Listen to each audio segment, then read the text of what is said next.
Okay, all set? Welcome everybody. So, this is periodontal and peri-implantitis osseous tissue regeneration, state of the art. This is a guided bone regeneration protocol, or as I like to call it, from class 3 mobility to rock solid in 12 easy steps. I've been in dentistry for 40 years and I've known dozens and dozens of dentists. It's a good 12-step program, but that's another topic for another day. So let's talk about how we go from class 3 mobility to rock solid for periodontal disease and peri-implant disease.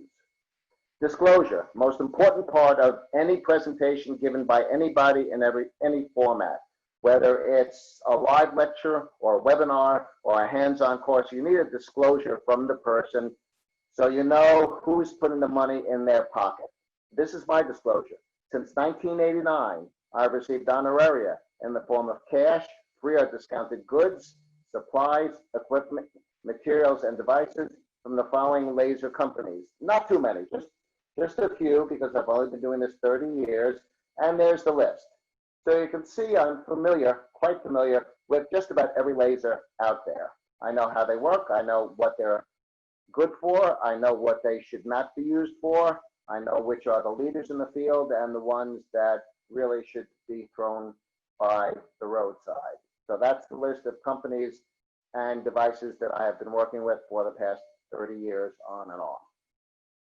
For this presentation, I want everybody to understand that I have received a total of $0.00 from any laser company. Dentistry Today is paying me to give this educational seminar. This is not a sales talk.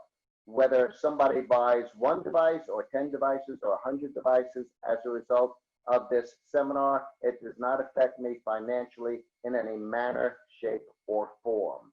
Whenever you take a course anywhere from anyone, you must demand such a disclosure.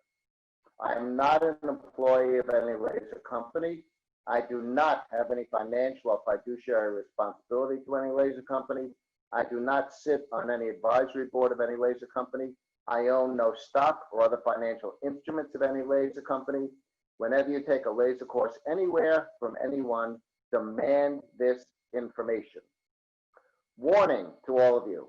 This course is based 100% on the peer-reviewed literature, period. This course is not based on manufacturers' exaggerations or claims. This course is not based on what people have written in free non-peer review magazines. There will be no opinions expressed in this course. There will be a discussion of the peer-reviewed literature. Because I have been writing and lecturing and involved in academia along with my full-time practice, I have a very good idea of what the literature says about these things, and I have a very good BS meter. So we're going to go through the peer-reviewed literature one by one and see what happens with this protocol. Please do not return to your offices and speak to your colleagues or your partners, or in the case of hygienists, your bosses, and say that Dr. Commissar said blah, blah, blah. Because the only thing that I'll be saying is what's proven in the peer-reviewed literature.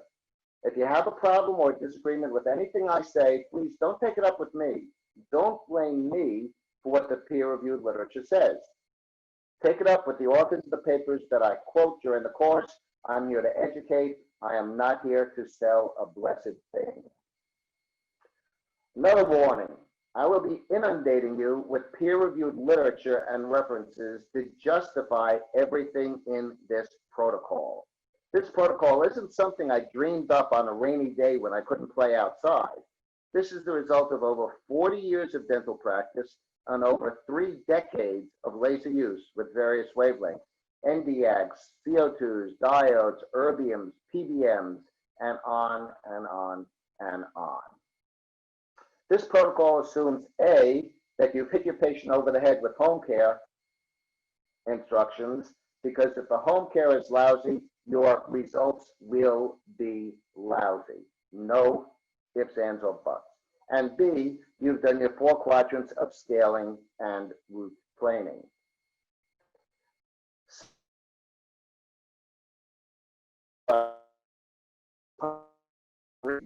Corollary number 1 is with the right wavelength, and corollary number 2 is at the correct time, and for corollary number 1 and 2, That is a whole separate another discussion for a good another 60 to 90-minute webinar that we just don't have time to discuss today.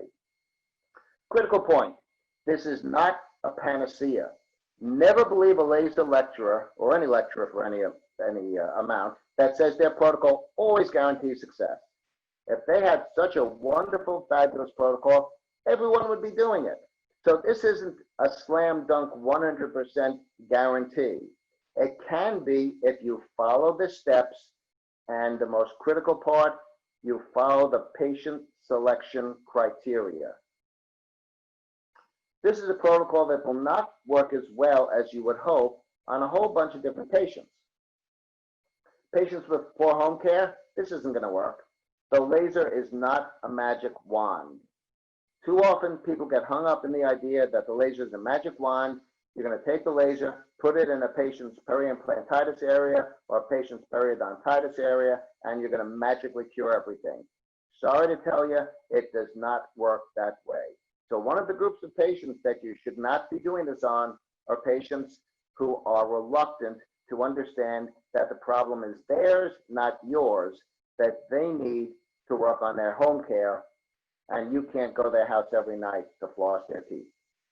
Diabetics, this isn't going to work so great on, especially poorly controlled diabetics. They don't heal as well. So your success rate with diabetics, not going to be as great as you would hope. It'll be much better than if you do nothing, but it's not going to be fabulous. C, smokers. Smokers never heal as well or as easily as we would like. So if you have a patient that smokes like a smokestack, this is not a protocol that will be appropriate for them if you're looking for the best possible results.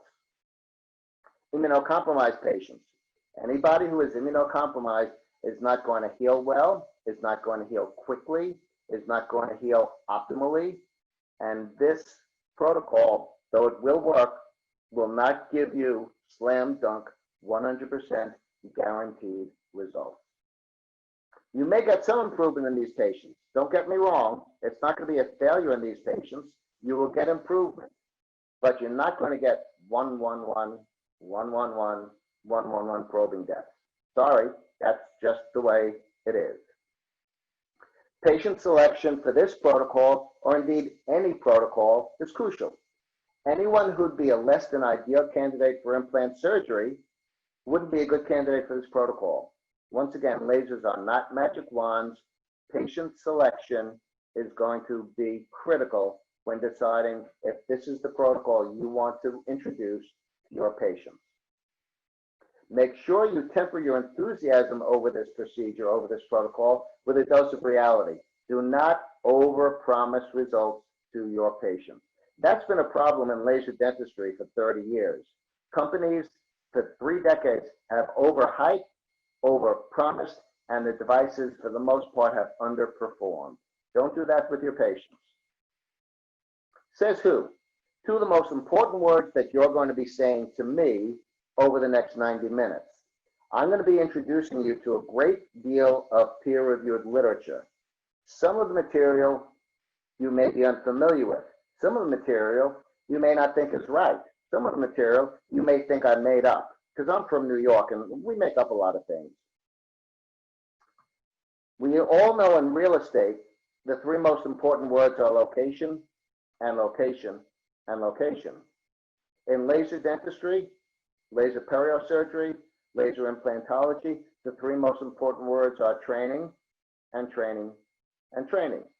I could give you all the best laser in the world, the absolute best laser, and give you no training, and you'll end up with pretty poor results.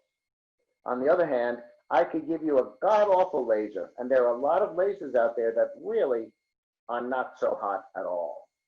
But I could give you 3 days of intensive training with that device, and you'd end up getting passable results. Not fabulous, but passable results.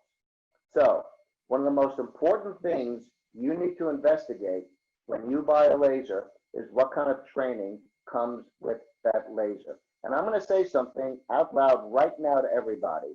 If you purchase a laser and you do not get 3 full days of training from that laser company, you're being cheated by that laser company. Take a look around anything high-tech in your office. How many of you have cone beams? Did they just install the cone beam and you just started to take pictures? No, of course not. You had training on how to use it, how to capture the images, how to manipulate the software, and all sorts of things like that. Anybody out there do Botox? In New York City, plenty of dentists do Botox. Do you just buy a vial of Botox and start injecting people? No. You take a great deal of training. How about the digital imaging impression devices? You just buy one and start imaging crown crowns? Absolutely not. You get a great deal of training for it. How about lasers? Well, unfortunately, training and laser companies are like oil and water. They don't mix. The training out there for most, I'll say most but not all, for most laser companies is awful. And the most important part, the one critically important part, is that you need a one-day in-office with a dentist that uses a laser to introduce this to your staff, to your hygiene department, so they know what to do and what not to do and how to do it, to your assistants that know how to break it down and put it together for the next patient, to your billing manager that knows what codes to use, and of course to you, the clinician, on when it's appropriate and when it's not appropriate.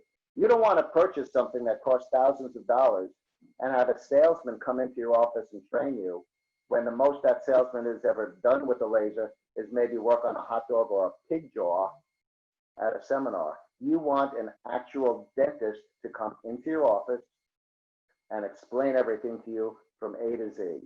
And there's only one company I know of that does that. Virtually none of the other companies do that, and that's just a crime in my eyes.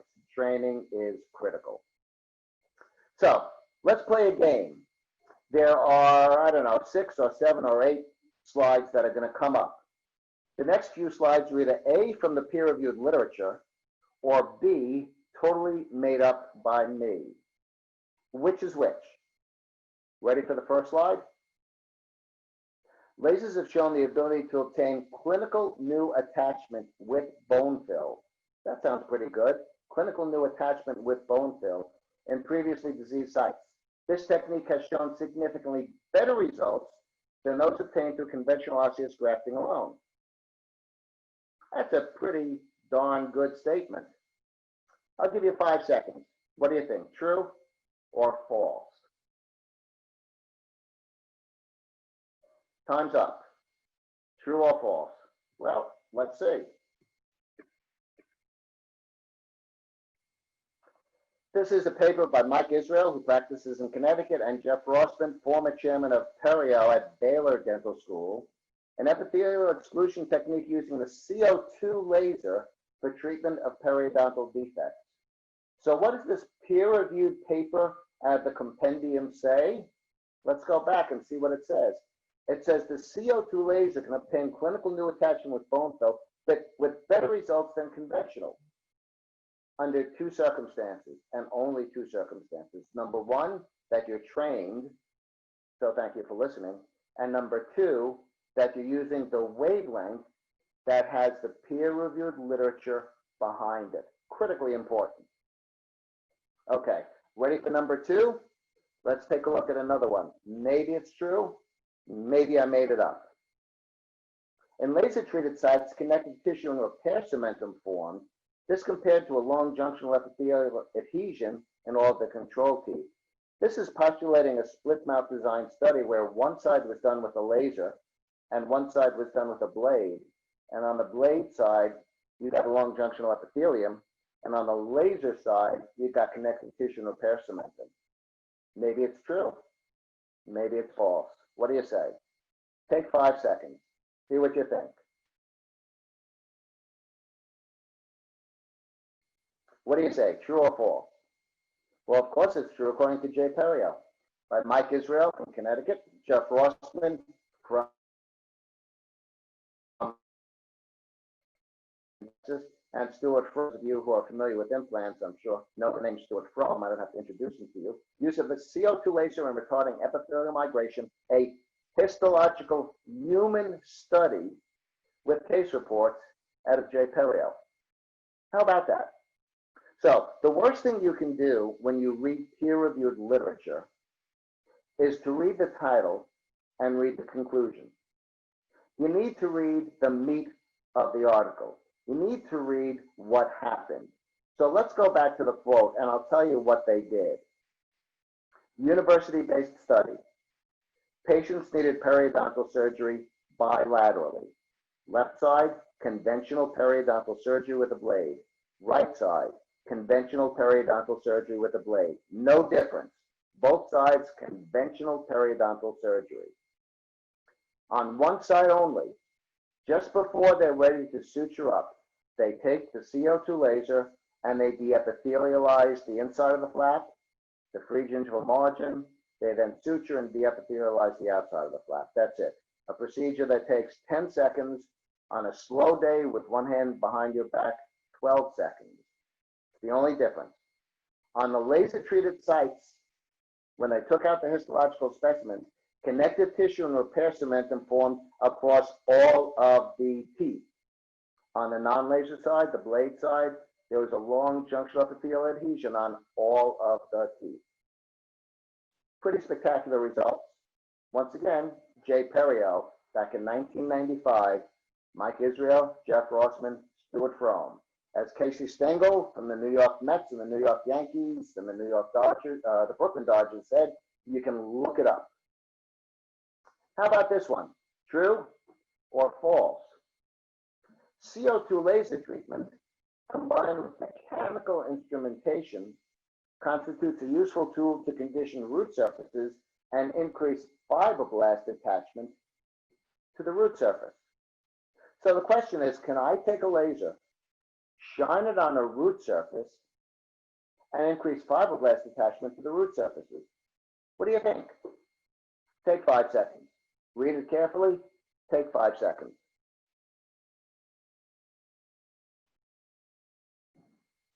Well, of course it's true, according to J. Periodontal, by Crespi and his group in Rome. Effective CO2 laser treatment on fibroblast attachment to root surfaces, a scanning electron micrograph analysis in J. Periodontal. And what Crespi and his group found were two things, and we'll discuss this in more detail a little bit later on. Number one, the quantity of fibroblasts.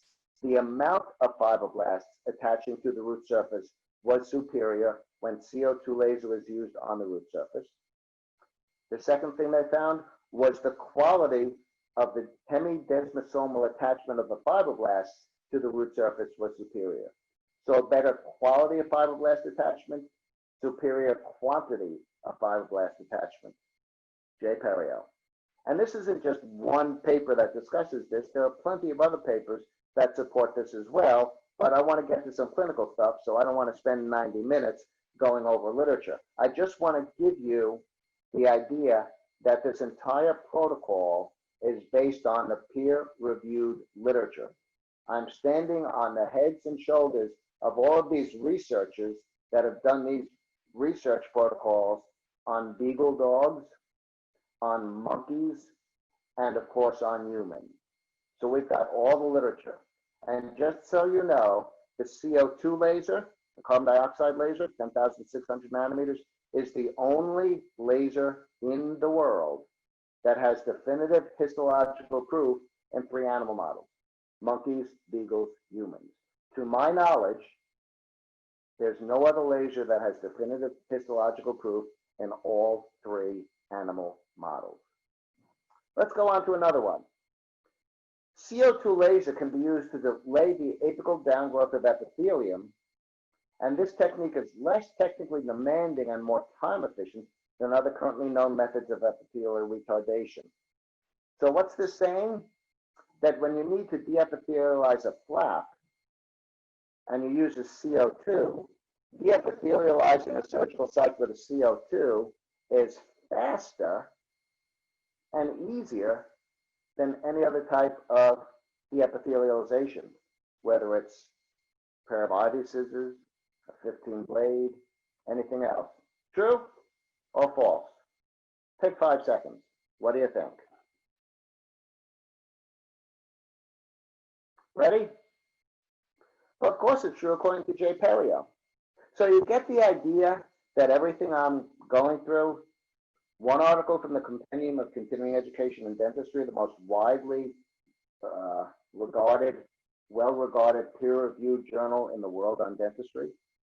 And the rest of the articles are out of J. Perio, the official journal of the American Academy of Periodontology. So this is from Rossman and his group, retardation of epithelial migration in monkeys using a CO2, an animal study.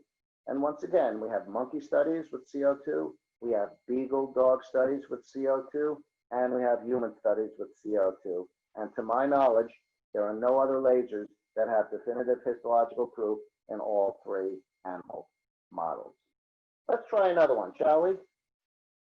The CO2 laser has a high absorption coefficient in water. Why is this important? Well, we'll discuss that soon. And consequently, is well suited for soft tissue surgery. For many intraoral soft tissue surgical procedures, the laser is a viable alternative to the scalpel. That's a pretty strong statement. So remember, I said some of these are true and some of them may be false. So what do you think about this one? That the CO2 is a viable alternative to the scalpel? Well, before I tell you if this is true or false, what you need to know is the AAP, the American Academy of Periodontology, has over the past 25 years or so issued 3 blue ribbon panel reports on the use of lasers in perio and peri-implant disease. This, of course, is the AAP Commission Review, Lasers in Perio, a review of the literature published in J. Perio back in 2006, edited by Charlie Cobb, DMD, PhD, Professor Emeritus of Postgrad Perio at the University of Missouri Dental School. So what is the official standing of the AAP when they reviewed the literature? Well, the official standing is quite simply, the laser is a viable alternative to the scalpel. And of course, the CO2 has a high absorption coefficient in water, and we'll discuss the significance of that in a few minutes. Want to do one more? Let's do another one. But first, let's talk about that water. Oral mucosa is 75 to 90% water. If you know anything about lasers, you know lasers need to be absorbed by something in their target tissue. Lasers work by having their wavelength absorbed by the target tissue. Every tissue is different. Oral mucosa is 75 to 90% water. CO2 lasers are absorbed primarily by water. So that CO2 is the most efficient and effective laser when it comes to cutting mucosa. And I'm not just talking about oral mucosa. I'm talking about mucosa anywhere in the human body. Take a poll of your oral maxillofacial surgeon colleagues. Virtually every one of them that has a laser that went through an OMS training program used a CO2 laser, not anything else. Virtually every ENT, ear, nose, and throat specialist that has a laser has a CO2 laser. Many gastroenterologists, colon and rectal surgeons, they all use CO2 lasers because it is the best absorbed by mucosa, and mucosa has a high water content. So this is a bunch of squiggly lines that virtually every laser lecturer has in their slide presentation. You have a red line, a blue line, a green line. The red and blue lines are absorption of different laser wavelengths in hemoglobin and oxyhemoglobin. The green line is absorption in water. The scale on the left is the absorption coefficient, which means how well that laser energy is absorbed. And on the bottom, we have the wavelength of the laser. So let's add a couple of wavelengths in, shall we? So absorption in hemoglobin, absorption in oxyhemoglobin, absorption in water, assuming a 75% concentration, which is, according to the literature, the amount of water in oral mucosa. So we have erbiums highly absorbed in water, CO2s highly absorbed in water, diodes not absorbed in water to any significant degree, and not really absorbed in hemoglobin and oxyhemoglobin all that much. So how big is the difference in absorption? The difference in absorption between CO2, for example, and diodes in oral mucosa is 10,000 times. CO2 is 10,000 times more efficient in oral mucosa treatment than diodes. You don't believe me? Let's see what somebody smarter than me has to say about the subject. Now, this is a subject that many people unfortunately don't understand. Number one, lasers are non-contact devices. You never touch tissue with a laser. The photons come out of the laser. The photons are absorbed by something in the tissue. The word is chromophore. That's the material that absorbs the laser energy, and you get a therapeutic effect or not. Lasers don't touch tissue. Let's say we're ophthalmologists and we have to do retinal surgery. How do we do retinal surgery? We take the laser, shove it into the back of somebody's eye, just shove it through the cornea, through the lens, through the sclera, through the anterior chamber, through the vitreous humor, until we hit the retina? No. Lasers are non-contact devices. Lasers never are initiated. You never initiate a laser. Why do you initiate a laser? And how do you initiate it? That, once again, is another subject for another 60 to 90-minute seminar. But you initiate it with something black. And please don't use articulating paper. And please don't use cork. Neither of those are good initiating media. You put something black on the tip of the laser, and what that does is it absorbs the laser energy, so the tip of the laser becomes red hot. So diode lasers, though they're classified as lasers because they produce a beam of collimated monochromatic coherent light energy, they're not used as lasers, they're used as hot glass tips. So let's see what somebody smarter than me has to say about this. What's your views on lasers? This particular orientation of diode is basically in the 800, 900 nanometer range, and it basically is light going through at that wavelength through a fiber optic bundle, and the light will do nothing until you put, as you know, a black piece of burnt cork or articulating color on the tip. So if you send light through this fiber optic bundle and it hits this black thing, what would it turn to? Heat.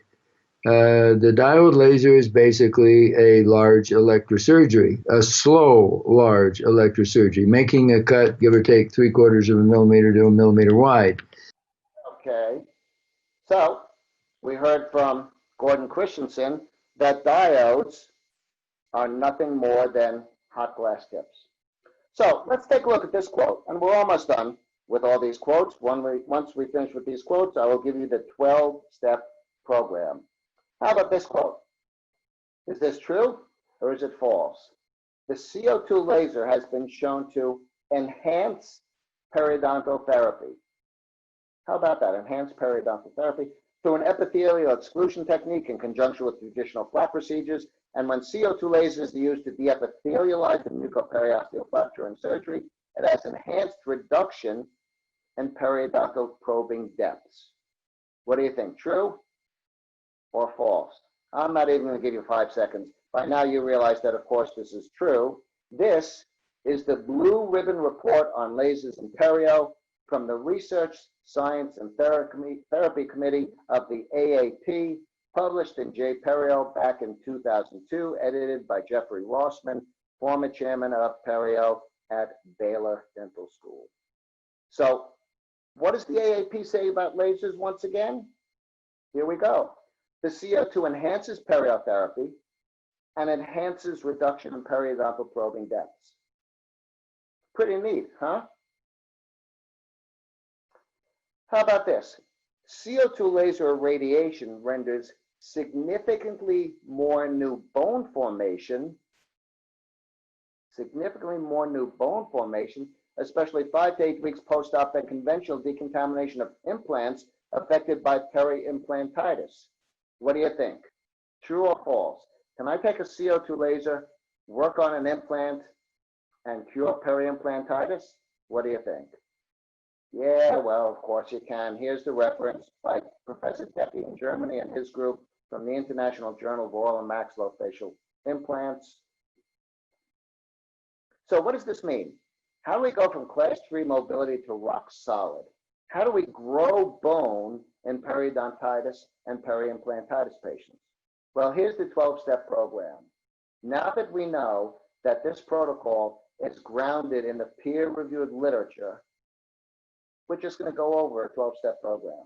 Simple, easy, no-brainer. But remember, number 1, you got to be trained. Number 2, you got to have the correct wavelength. Number 3, you got to select your patients correctly. If you don't have all 3 of those, patient selection, education, training, and the correct wavelength, this protocol will come back and bite you in the rear. Step 1, records. Full mouth series, or cone beam, or pan, or whatever you want. Everybody realizes that. Number 2, full mouth perio charting. Obviously, have to have that. Number 3, occlusal evaluation. One of the 3 parts of this 3-legged stool that unfortunately goes by the wayside. Why is that? Unfortunately, this is my opinion. Unfortunately, I don't believe that the dental schools, at least when I graduated from dental school, didn't really do a great job teaching about occlusal evaluation, occlusal equilibration, what the best way to do it was. The Department of Fixed Prosthetics had one way in central collation. The Department of Removable Prosthetics had it done another way in central collation.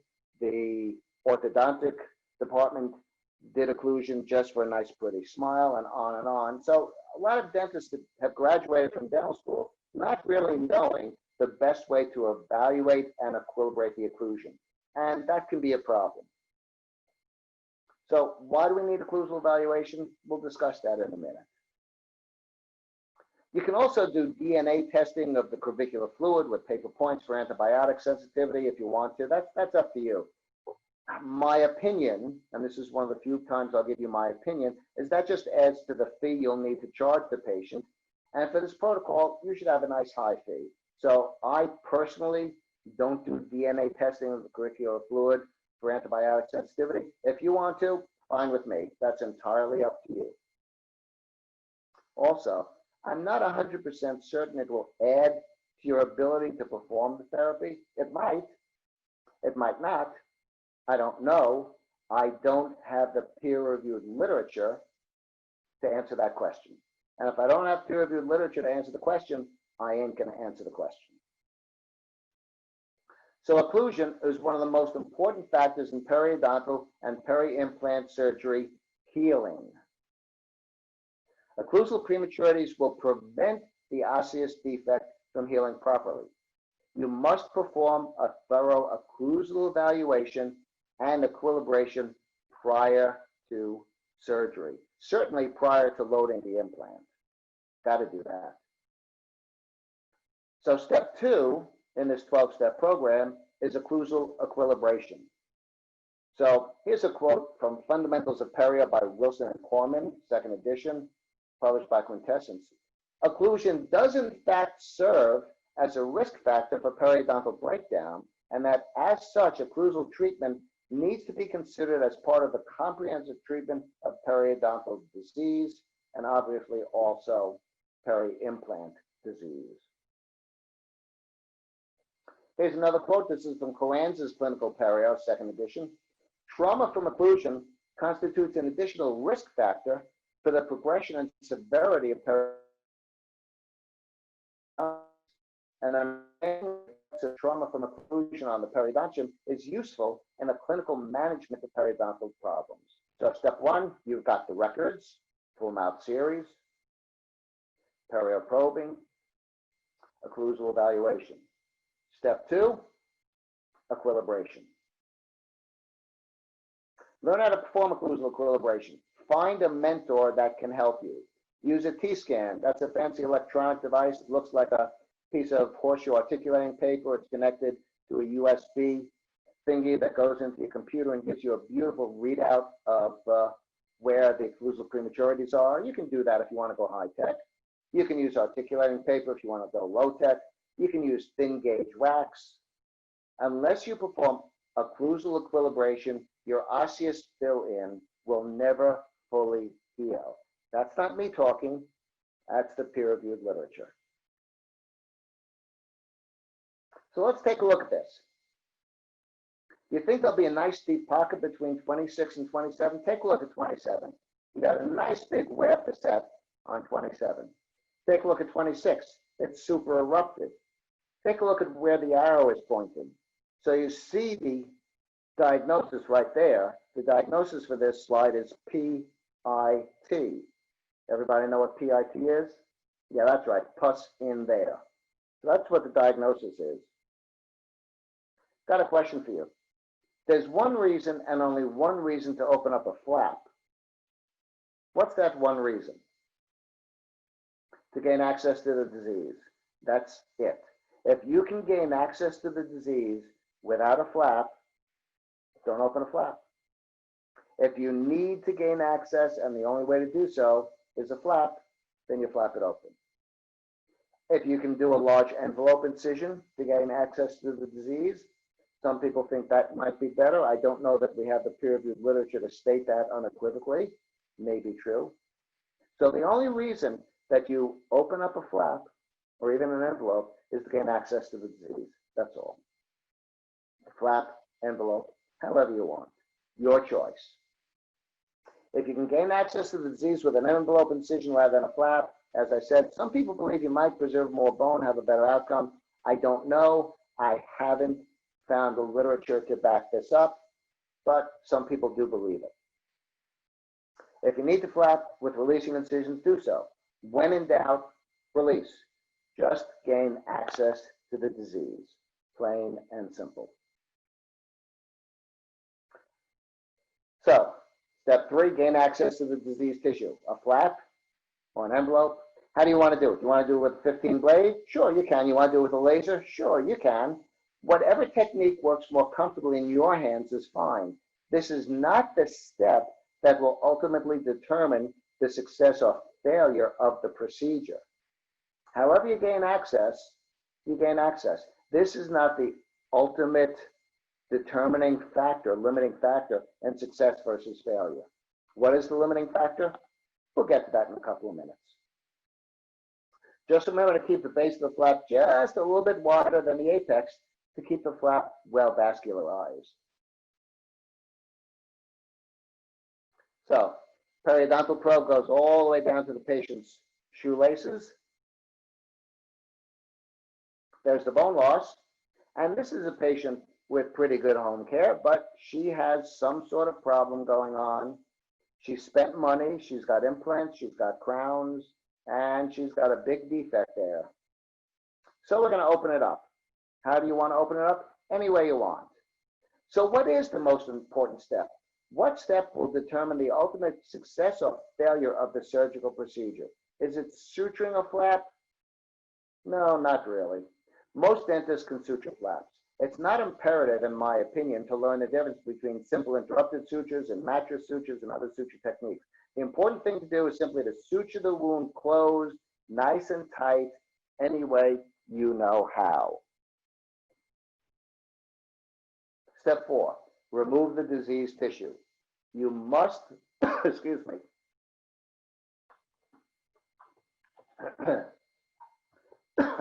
you must clean out all the diseased tissue. If the diseased, bacteria-laden, granulomatous tissue is left at the surgical site, the surgical procedure will fail. So how do we do this? How do we ensure that the diseased tissue is removed? How to ensure that the area is bacteria-free? Do I dare say sterile? No, don't say sterile. There's only one guaranteed way to sterilize a patient's mouth. I'm sure you all know what it is. This is the one way that guarantees sterilization of a patient's mouth. Stick the head in the autoclave. Otherwise, there's no way to sterilize the patient's mouth. You can decrease the bacterial content, that you can do, but you can't sterilize the patient's mouth. Sorry, doesn't happen. Any laser company that tells you we're going to sterilize the patient's pockets, we're going to sterilize the patient's implant, walk away. They have no idea what they're talking about. Use your laser and to get rid of the diseased tissue.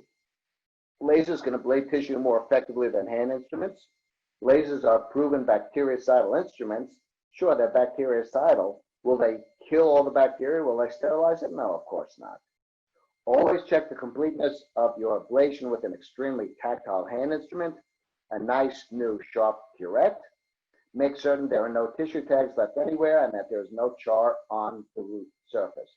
One of the most important things you can get out of this webinar is it's always the laser and, it's not the laser instead of. Remember, laser is another tool in your toolkit. Laser and, not laser instead of. So there we have it. We flapped it open, just a little 2-2 flap. We're going to make sure that we've done the occlusive equilibration. We're going to take a look at that. We've got all that diseased tissue there between 26 and 27. We've got that terrible defect. So how are we going to remove it? Hand instrument and a laser. So we've removed all of the tissue. And if we then go ahead and add bone and suture this up, this will fail. Absolutely, positively, unquestionably, 100% this will fail. Why? Well, the answer is staring at you right on the screen, and maybe you don't see it, so let me point it out to you. So we're not done. Critically important step we must complete before we augment the area with bone, or the procedure will fail. It's staring you right in the face. Did you see it? That's one of the reasons magnification is critical in procedures like this. Please buy some loupes if you don't already have them. You see what I'm talking about? Let me point it out to you. There we go. Calculus on the root surface. Got to remove that. If you leave the calculus there, this will fail. Get out your curettes, get out your micro-ultrasonics, get out a nail file, get out sandpaper, get out whatever you want, however you want to do it. Just make that root surface as smooth as a baby's behind. That's what you need to do. So we have an upper second molar, mesiobuccal root is okay, distal buccal root is okay, furcation's all blown out. You can see, when I flapped it open, a big piece of diseased tissue right in between those two roots. Got to clean that out. How do we clean it out? See that? Use your curette, use a Pritchard, use a Kirkland, use a Bucks, use whatever you want, and then get in there and use your laser to make sure you've removed the tissue tags, and then go back in with a nice sharp curette to make sure there are no tissue tags left. That's after everything's been cleaned out. Mesiobuccal root looks good, distal buccal root looks good, furcation looks nice and clean. Now what are we going to do? We're going to augment that with bone. How? What kind of bone? That's for you to determine. I don't know what the best type of bone is. Bone is not my area of expertise. What type of bone to use? That's not my specialty. So you probably know more about that than I do. So find out whatever kind of bone you want to use to help that area. Remember the 4 Ds of periodontal surgery: degranulate, detoxify, decorticate, and number 4, we talked about it when we discussed some of those papers. What's number 4? Degranulate, detoxify, decorticate, and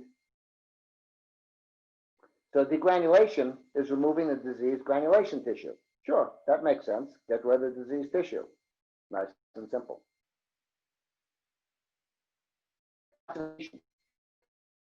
Toxic substances from the surgical site.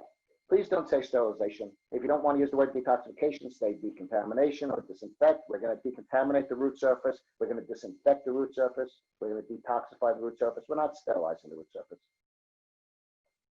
Decorticate. This is a definition I took from the International Congress of Oral Implantology Dictionary.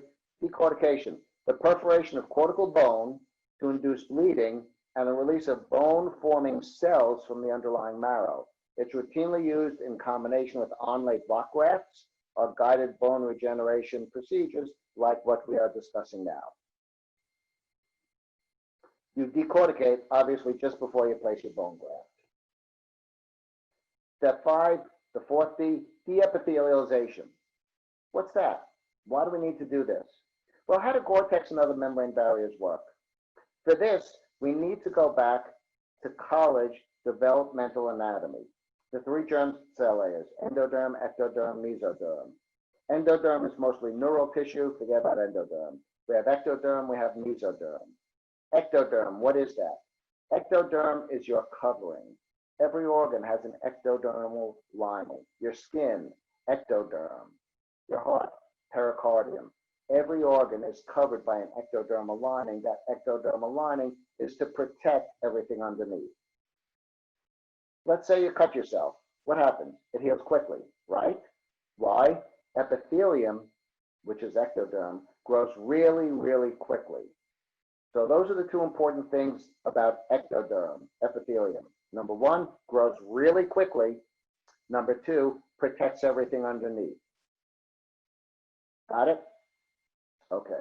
So why do we need to de-epithelialize, and how do Gore-Tex and other membrane barriers work? What's the rationale for use for Gore-Tex? And I'm just using Gore-Tex as an example. Whatever membrane barrier you work with, it doesn't matter. So we have ectoderm, we have mesoderm. Ectoderm grows really, really fast. And while we're on the subject of connective tissue and epithelium, what's a long junctional epithelium? Well, I'm sure you understand. If you have a long junctional epithelium, you have an ectodermal attachment to the root surface, which is not what you want. You want a mesodermal attachment to the root surface. You want a fibroblast mediated attachment to the root surface. Epithelium grows much more quickly than connective tissue. When you close a flap, you want new fibroblast mediated connective tissue to grow. You want a new connection between the bone and the root or implant surface. You want new periodontal fibers, which are mesoderm. If you don't somehow prevent the epithelium from growing, you're not going to get a new soft tissue connection. You'll get a long junctional epithelium, which is a failure. So what's this got to do with Gore-Tex or any membranes? Gore-Tex and other membranes are essentially epithelial exclusion devices. They prevent the ingrowth of epithelium into the surgical site so that the connective tissue has time to grow and establish a new soft tissue, fibroblast-mediated mesodermal tissue attachment, which is the critical point of regenerative periodontal and peri-implant therapy. So you use these membrane barriers to exclude the epithelium. You let the mesodermal tissue grow, and after the mesodermal tissue grows, the epithelium then covers it over to protect it. That's what you do. Can we prevent the epithelium from growing without using a membrane? Of course. Use a laser. Says who? So first, which laser can do this? Let's be more specific. Which laser is the only wavelength that has definitive histological proof in beagles, monkeys, humans to de-epithelialize quickly and easily? Not only according to the peer-reviewed literature, but of course according to the AAP review of lasers. Not NVAG, not any of the diodes, which are essentially hot glass tips, not the erbiums, though the erbiums can work, but they don't have anywhere near the amount of peer-reviewed literature that CO2 has. Not the CO2 9.3, the Solea, not PBMs, the CO2 10.6 or 10,600 nanometer. Now, I don't want to pick on Solea. I don't want to pick on any laser company. I don't want to pick on anybody, but I just want to inform you that if you're looking at a soft tissue CO2 laser, you're looking at a 10,600 nanometer device. The Solea, which is a soft tissue and hard tissue device, very expensive device, very large device, emits at 9,300 nanometers or 9.3 microns. You cannot take the literature from the 10,600 nanometer CO2 and apply it to the 9,300 nanometer unit. It doesn't work. That's like bringing in your Toyota to a Toyota dealer and having them use a Chevy repair manual on it. They're two different things. The literature on 10,600 nanometers is the 10,600 nanometers, period. The literature on 9,300 nanometers is the literature on 9,300 nanometers, period. You cannot extrapolate the results from the 10,600 nanometer device onto the 9,300 nanometer device. You just can't do that. That's not academically rigorous. So, the CO2.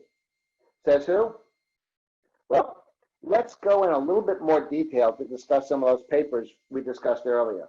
So this is by Stuart Fromm, Jeff Rossman from Baylor, and Michael Israel from Connecticut, who was at NYU for a while. Use of the CO2 laser in part retarding epithelial migration, a pilot histological human study using case reports. Patients were divided into two groups. One group conventional perio, second group laser deepithelialization. Notches were placed in the teeth at the heights of the alveolar crests. At 90 days, blocked sections of tissue were removed from the patient's for histological analysis. Their results showed that in the control teeth, the blade teeth, junctional epithelium extended the length of the root to the base of the notch. On the CO2 laser-treated side, the notch was filled with connective tissue, mesodermal, fibroblast-mediated connective tissue, and repair cementum. How about that? This finding was not seen in any of the control teeth. How about this from Israel and Rossman in the compendium, an epithelial exclusion technique using CO2 for treatment of perio defects? With case reports, these case reports have shown the ability to obtain clinical new attachment with bone fill in previously diseased sites with better results than conventional osseous grafting alone. Pretty impressive. Rossman, in another study, used monkeys to deepithelialize flaps. Conclusion, epithelialization was delayed by at least 2 full weeks, allowing for new fibroblast-mediated connective tissue to grow. And that's exactly what you need to do in periodontal and peri-implant surgery. Rossman's conclusion, using a laser is less technically demanding and more time efficient than other company-known methods of epithelial retardation. Rossman did a Beagle study. So we've got Beagle studies, we've got monkey studies, we've got human studies. Rossman artificially created furcation involvements in dogs bilaterally. One side, conventional surgery using membranes.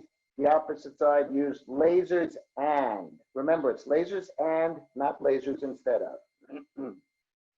Rossman's result, the most notable histological observation of the study was on the laser-treated side, where there was an abundant formation of new cementum several layers thick. This finding was consistent across all of the laser-treated sites when compared to the control sites. Pretty impressive. And this is from Rossman and his group from the proceedings of SPY back in 1996. What is SPY?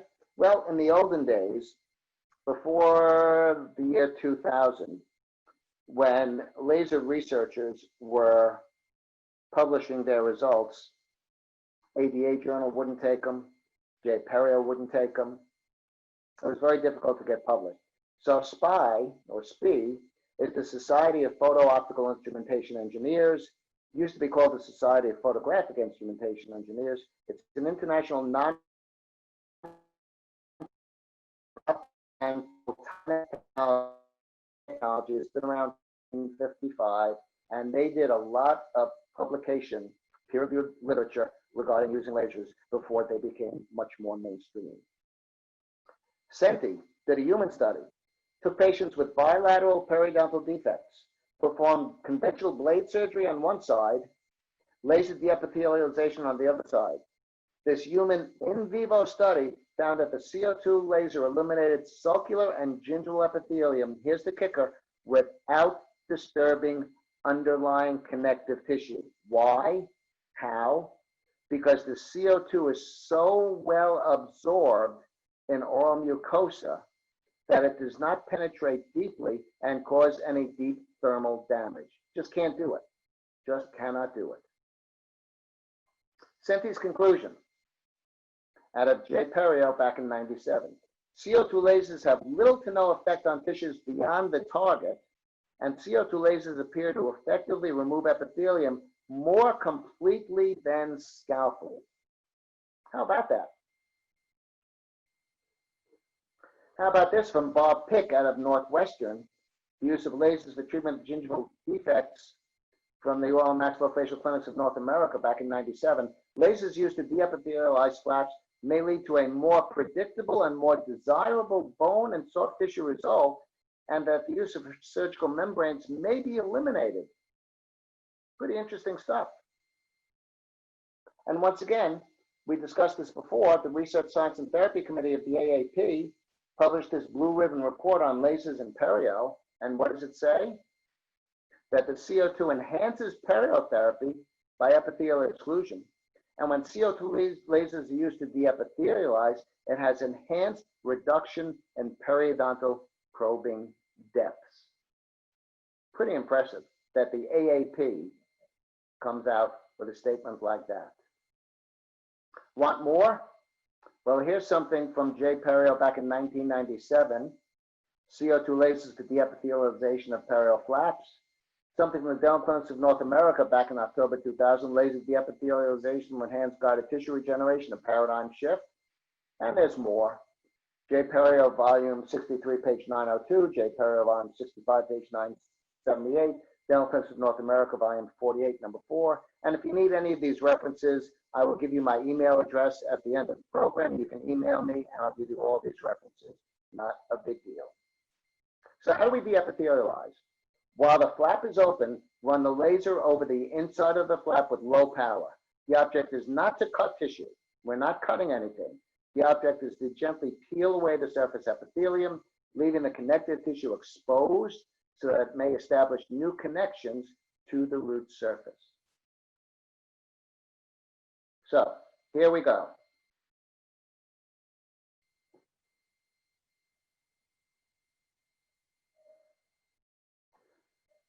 This is the inside of the flap. We finished the perio surgery.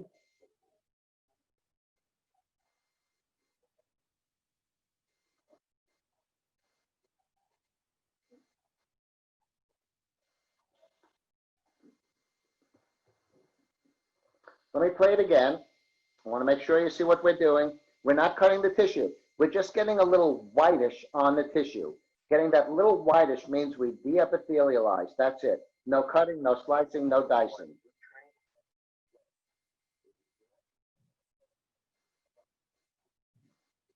Fast, simple, easy, successful, better than using blades according to the AAP. Step 6, prepare the root surface. How do we prepare the root surface? Well, take a look at Crespi stuff from J. Periodontal back in 2002. Effective CO2 laser treatment on fibroblast attachment to root surfaces. 60 teeth were assigned to 3 groups: control, untreated, hand scaling and root planing with the second group, CO2 laser, and ultrasonic scaling. The laser group showed the highest number of attached fibroblasts, the biggest quantity, with a tightly attached fibroblast prevailing, best quality. The laser treated group did not show any damage or any morphologic alteration of the root surface. So you can't hurt anything, you can't damage anything as long as you are, what's the magic word of the day? Trained. So thank you for listening. Crespi's conclusion. Not only did the laser group show the highest number of fibroblasts attached to the root surfaces, but the quality of the attachment of the fibroblasts to the root surface was superior. They concluded that the CO2 laser combined with mechanical instrumentation constitutes a useful tool to condition the root surfaces and increase fibroblast attachment to root surfaces. Pretty impressive. PANT compared tetracycline, hydrogen peroxide, citric acid, EDTA, ethylene diamine tetraacetate, CO2 laser to condition root surfaces. with the goal of increasing attachment of periodontal ligament fibroblasts to periodontally involved root surface. Total of 84 teeth were studied under SEM, scanning electron microscopy. Pan's conclusion: CO2 laser irradiation was the most efficient with the highest mean values of attachment. And that is from the Journal of Periodontal Research back in 2004. Crespi and Covani did another study, induced 36 class 3 perioffurcations in beagles. Mean depth of the defects was 6.8 millimeters immediately prior to surgery. Beagles were divided into 3 groups: periosurgery, including CO2 laser treatment, periosurgery with Gore-Tex, and no surgery, just scaling and root plating. At 6 months post-surgery, the animals were, so to say, sacrificed, histologically evaluated. You got a mean new attachment formation of 0.2 of a millimeter plus or minus in the Gore-Tex group, 0.2 of a millimeter plus or minus in the scaling and root plating group, and almost 2 full millimeters in the CO2 laser group. That's pretty amazing. Conclusion of Crespi and his group: CO2 laser treatment of class 3 furcations induces formation of new periodontal ligament, new cementum, and new bone. Crespi then went on to do some human studies. Pocket depths of 6 to 9 millimeters on the humans, bleeding upon probing. All patients had their pocket depths reduced by 4 millimeters and clinical attachment gains of 3 to 5 millimeters. That's from JOLA, the Journal of Oral Laser Applications, back in 2004. Barone divided 30 teeth into 3 groups. CO2 laser treatment using 8 watts continuous wave focused, and if you know anything about lasers, 8 watts continuous, I wouldn't even use on my mother-in-law. 8 watts continuous, I've been using lasers 30 years. I've never gone above 3 or 4 watts. So 8 watts continuous is enough to blast a hole through something. CO2 laser treatment using 2 watts out of focus, pulsed at 4 hertz, and controls were cleaned just with ultrasonics without lasers. Barone's results, excuse me, cracks in the CW group. Post groups show no damage to the root surface. The control teeth showed residual bacterial cells on the root surface. The pulse group showed no residual bacterial cells on any of the laser surfaces. Pretty impressive. Conclusion: CO2 laser treatment in defocused pulsed mode with a low power of 2 watts combined with mechanical instrumentation, once again, it's the laser and not the laser instead of, constitutes a useful tool to condition root surfaces and increase fibroblast attachment to root surfaces. And that's from Barone, Covani, Crespi, J. Perio, back in 2002. Step 7, fill in the defect with bone. What kind of bone is best? I don't know. I call up my friendly neighborhood periodontist and I say, hey, what are you using these days? Because what type of bone is not my area of expertise. May make a big difference, may not, I don't know, so I'm not going to tell you what type of bone to use. I'm the laser guy, I'm not the bone guy. Ask your friendly neighborhood periodontist, not your oral maxillofacial surgeon. So we've got bone here in this case. This was a hospital case in a hospital where I teach from time to time. Didn't have membranes. This was done by one of the residents. Step 8, suture the flap closed. You want to use gut, you want to use silk, you want to use Vicryl, whatever you feel comfortable with, whatever will give you the best closure. I don't know that the type of suture material makes a difference. It might not. For me, I'm not the best at suturing, so I just use whatever I can to give on the epithelial. Didn't we just do this? Yeah, we just did the inside of the flap. Now we suture and do the marginal gingiva and the outside of the flap. So you're going to suture, then deepithelialize the outside. If you deepithelialize before you suture, the flap might shrink, harder to suture.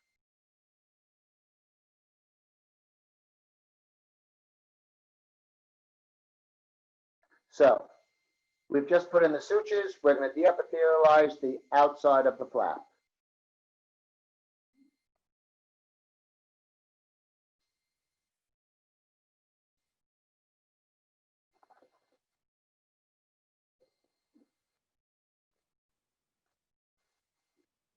A cutting procedure. This is a tissue modification procedure. It is a similar procedure when you are treating this person. It is no cutting involved. It's modification of the tissue.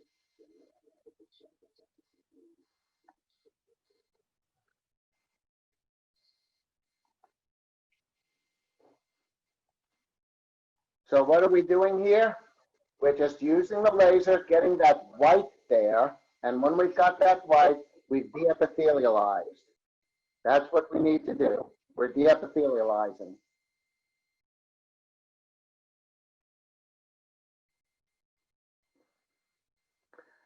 This is an old case from before we went digital. This is old 35 millimeter slides. So this is way too much deepithelialization. You only need 1/3 to 1/4 of that deepithelialization. Step 10, post-op instructions. You know the rules. Soft diet, keep it clean, gentle warm mouth rinses, whatever you want. You want to use Copac? That's up to you.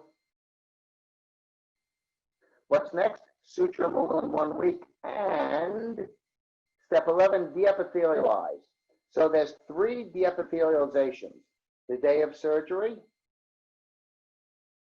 the day of suture removal, and then a week to 10 days after suture removal. Why? Not because I say so. I'm just a parrot, parroting the peer-reviewed literature. Why do we do that? Because that's the way the monkey studies were done, that's the way the beagle studies were done, that's the way the human studies were done. I just follow the research. So this is at suture removal, 1 week post-surgery. Sutures are still in there. That's a good amount of deepithelialization. Not too much, just enough. So I'm going to show you this video. What I want you to look at for this video is this was a 2-tooth flap, just teeth 8 and 9. That's it. I want you to take a look at the tissue on teeth 8 and 9, and I want you to look at the tissue on 6 and 7 and 10 and 11 that weren't surgerized, and take a look at the tissue quality between 8 and 9, the surgical site, and the area lateral to the surgical site, and see if you can tell a difference in the tissue quality at 1 week post-op when you do a laser surgical procedure. So here we go. 1 week post-op deepithelialization at the suture removal. But take a look at the tissue at 6 and 7 and 10 and 11. Looks absolutely beautiful, looks the same. Now you'll notice that I'm using water here on this video. Whenever you use a laser, whatever laser you use, you need to use water. The reason for using the water is simple. It helps cool the tissue. Now there's a right way to use water and a wrong way to use water. You just want to drip a little bit, drip a little bit, drip a little bit. And that's what you see now. Just little drips of water, not like that, that's too much. Too much water, too much water, too much water. A little drip, a little drip, a little drip, a little drip. That's what you want to do. Now, once again, take a look at the tissue at 6 and 7. Take a look at the tissue at 10 and 11 and compare it to the tissue on 8 and 9. Big difference between the tissues? No, absolutely not. That surgical site looks as beautiful as the non-surgical site. Looks absolutely beautiful. There's no charring on this. Looks absolutely perfect. We're going to do the lingual, the palatal, in just a minute. When I do the palatal, I'm not going to use water because it photographs better. It tapes better if we don't use water. Here's the palatal of 8 and 9. And once again, you're just going to see a little whitening. Just a little whitening. And that's all we need to do.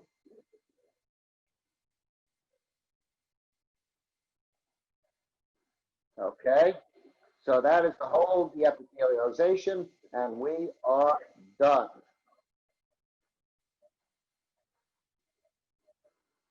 Step 12, deepithelialize once again. There are 3 deepithelializations: the day of surgery, the day of suture removal, 1 week after suture removal.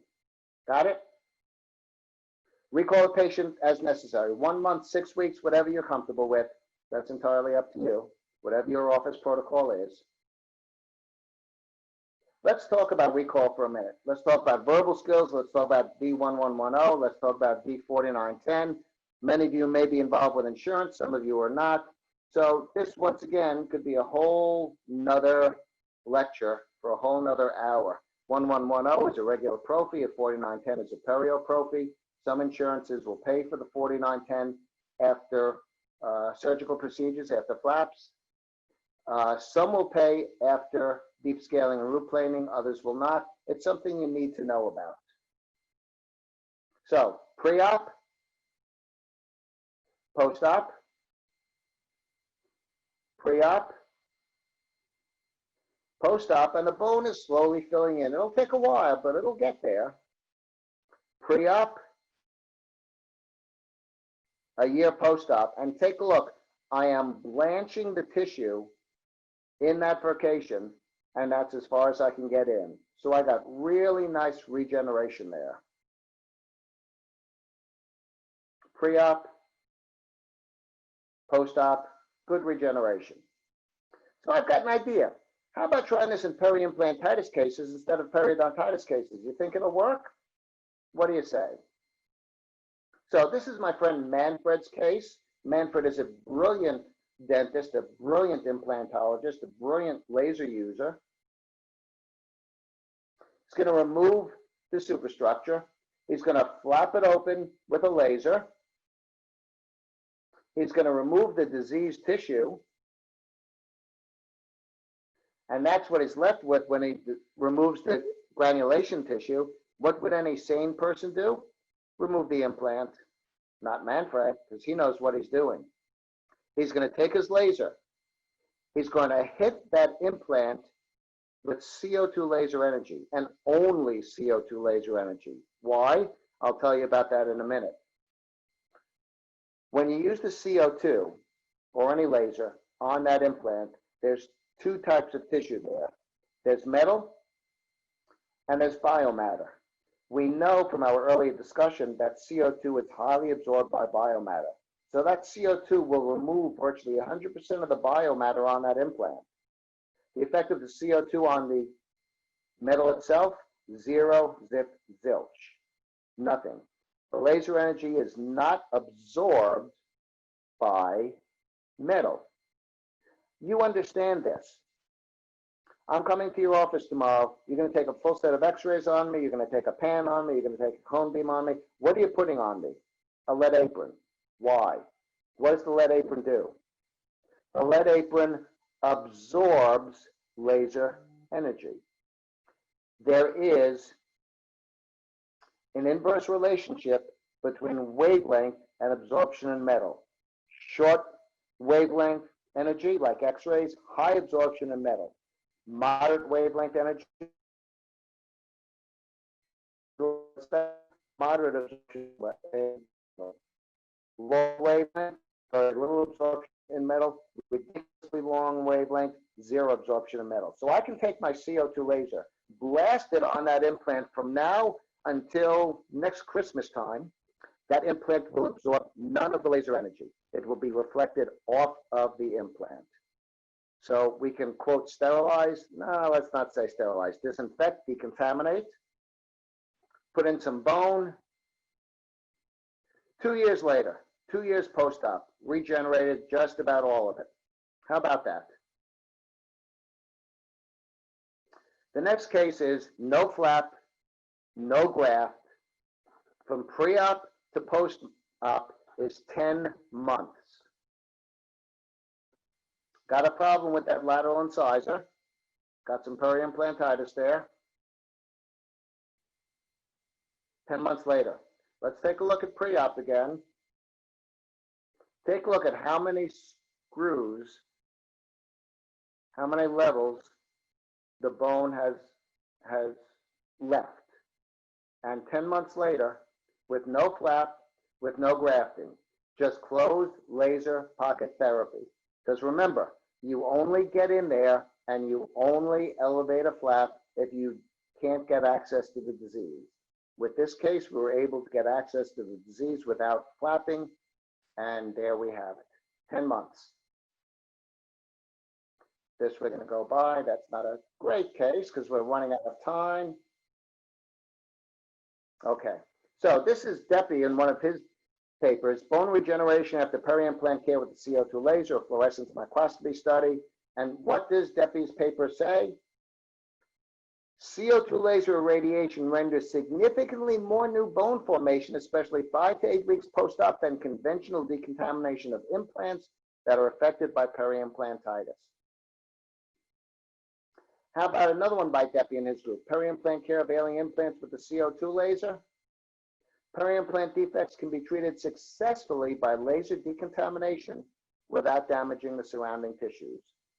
So we've got all the literature we need.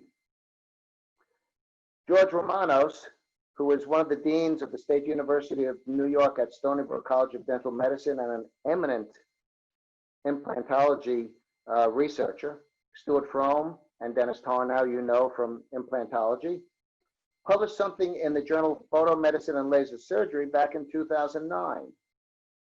They did a Medline literature search, 71 peer-reviewed papers. Conclusion: use of the CO2 laser in the treatment of peri-implantitis deserves consideration as an efficacious treatment modality. How about that? Pretty impressive. Why is CO2 so effective for peri-implantitis? So, as the screen says, you can't fudge the science. You can't make this stuff up. Ultraviolet, visible, infrared. This is the electromagnetic spectrum. As I said earlier, inverse relationship between wavelength and absorption in metal. I come to your office, you're going to take x-rays on me. The x-rays are absorbed by the lead apron. So ultra short wavelength, ultra high absorption in metal.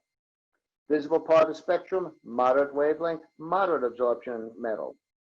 Infrared, diodes, Nd:YAG, holmiums, erbiums, a little bit less absorption in metal. Now the erbiums are 2700 to 2900 and change nanometers. Then we go all the way to the right, where CO2 is at 10,600 nanometers, a ridiculously long wavelength. The amount of absorption of CO2 laser energy in metal is essentially zero. So I can take my CO2 laser, put it on the implant from now until next Christmas, and we will get no laser energy being absorbed by that implant, by that metal. Just can't do it. The physics doesn't lie. You can't fudge the science. And a good reference for this is by Peter Rechman at UC San Francisco and his group from the Proceedings of SPY, Lasers in Dentistry, 5th volume, back in May 1999. Summary. We got the 12 steps. Number 1, records. What are the records? Full mouth series, occlusal evaluation, peri-pocketing. Number 2, occlusal evaluation, equilibration. Number 3, gain access to the disease. Flap, envelope, no flap, up to you. 4, remove the diseased tissue. 5, de-epithelialize. 6, prepare the root surface. 7, fill the defect with bone. 8, suture. 9, de-epithelialize. 10, post-op instructions. 11, suture removal, de-epithelialize at 1 week. 12, de-epithelialize once again. 12 steps. Got it? Remember the 4 Ds of surgery: degranulate, remove the diseased tissue; detoxify, get rid of whatever toxic materials are there. Number 3, decorticate, to stimulate the bleeding, to get those bone-forming cells. And 4, de-epithelialize. Where else can lasers help with implant success? I'm just going to do a couple of these because we're running out of time. I could spend another 6 hours on this, but you're probably bored silly listening to me. Well, my wife is. So this is from Jack Krauser, an implantologist in Florida, and Peter Vitrick, who owns a laser company. In order to effectively release tension created by a high muscle attachment and or dense frenum, or high mucogingival junction, we recommend performing a CO2 laser frenectomy and or vestibuloplasty. While by no means a panacea against implant failure, this procedure allows the clinician to remove one of the many risk factors, which is tissue tension that can potentially compromise the long-term success of dental implants. So how easy or difficult is it to do a laser frenectomy? So this is from one of my colleagues. There was a big buccinator attachment right there where that implant was going to be placed. Did not want that buccinator attachment to pull that tissue.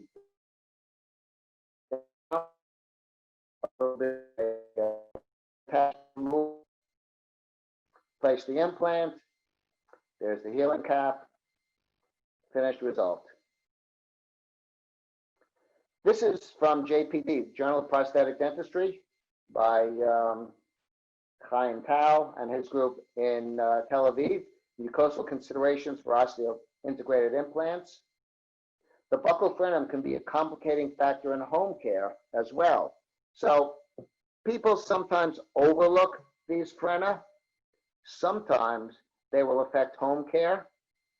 Sometimes that little bit of tissue tension will affect the long-term stability of that implant. I'm sure you've seen lower anterior teeth where you get stripping of the gingiva because you've got a tight frenum.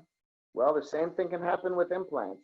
You can get stripping of that tissue, you can lose some of the attached gingiva, and you can ultimately have a destabilizing effect on that implant. How easy is it to do a frenectomy? So the area is swollen because I injected the patient. See, the CO2 is out of contact.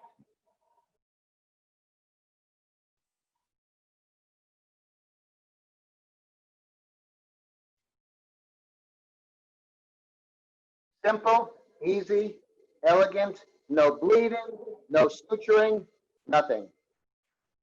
Simple to do a frenectomy.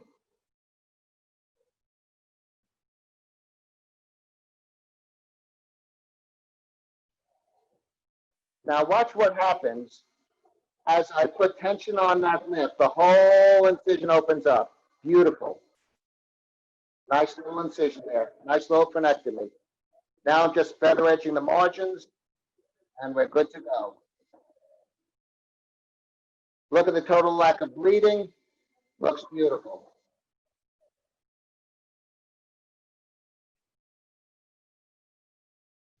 Okay. Perfect. All done. Surgical site decontamination. We're going to place an implant right there. You can use the laser for surgical site decontamination. It's not going to sterilize the area, but it will decrease the bacterial content. How significant is this? Can't tell you. We haven't done the research, but it's a nice another use of the laser. I'm just going to go through one or two real quickly because we're running out of time. Here's an incision made with the laser. Number 9's got to come out for obvious reasons, internal resorption. We're going to use the laser to sterilize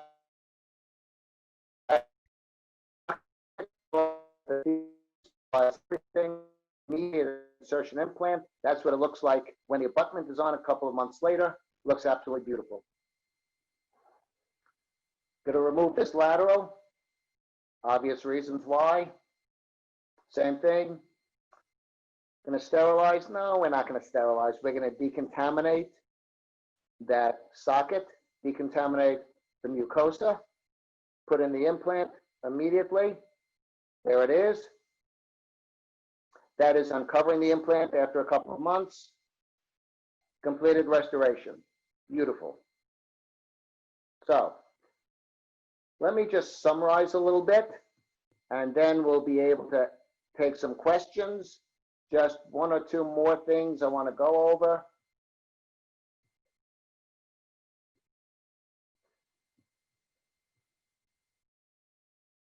Okay. If you need more laser information, I'm going to be talking about something that I have a financial interest in, Principles and Practice of Laser Dentistry, second edition. It is the only laser dentistry textbook that has ever come out with a second edition. Plenty of information here. There's an entire chapter on lasers in implantology.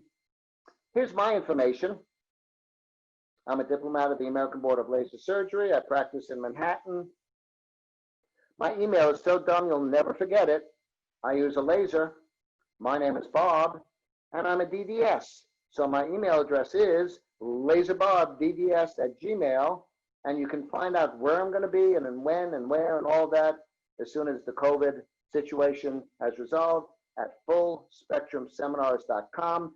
Click on seminar registration, and you'll get a list. If you have any questions, any concerns, anything at all you need to know about lasers, lasers in perio, lasers in virtually any aspect of dentistry, anything at all, just shoot me an email. If you need the references, shoot me an email, and I'll be able to get you whatever references you need. There's me and Albert Einstein, the gentleman behind the theory of lasers back in 1917. Yes, I did meet him. There he was, just standing there at Madame Tussauds, because he died before I was born. And I always keep on running into the guy, always. I was at the Frankfurt airport not too long ago, and I was just sitting on a park bench, and there's me and Albert.